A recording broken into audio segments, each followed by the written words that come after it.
જય સચ્ચિદાનંદ મહાત્મા। ઉત્તરાયણની સિઝન આવી રહી છે અને સાથે આવી રહી છે સિઝન પતંગની દોરીથી થતી ઈજાઓની પણ। દર વર્ષે આ સમય દરમિયાન પતંગની દોરીથી ઘણા બધા લોકોને ઈજા થતી હોય છે। ઘણાને પતંગની દોરીથી ગળું કપાઈ જતા જાન પણ જોખમમાં મુકાઈ જાય એવી ગંભીર ઈજા થતી હોય છે। એના સિવાય મોઢા પર કપાઈ જવું, આંખોમાં ઈજા થવી, આંગળી કપાઈ જવી, આ બધી પણ ઈજાઓ થતી હોય છે। તો ચાલો આપણે આજે જોઈએ કે આપણે આ ઈજાઓથી કઈ રીતે બચી શકીએ। તો આ માટેના મહત્વના 3 મુદ્દાઓ આપણે સમજી લઈએ। પહેલો, જો શક્ય હોય અને ખાસ જરૂર ન હોય તો આ દિવસો દરમિયાન બાઇક, સ્કૂટર, સાયકલ અથવા કોઈ પણ 2 વ્હીલર પર બહાર જવું નહીં। બીજું, જો 2 વ્હીલરનો ઉપયોગ કરવો પડે એવું જ હોય તો ઘરથી બહાર નીકળતા અહીંયા આપણા સંકુલમાં અથવા તો બહાર જતા ગળે સ્કાર્ફ બાંધી, માથે હેલ્મેટ પહેરી અને હાથના મોજા પહેરીને જ જવું।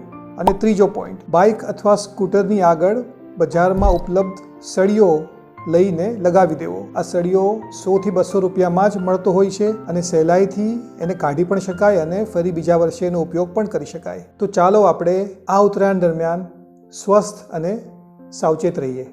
જય સચ્ચિદાનંદ।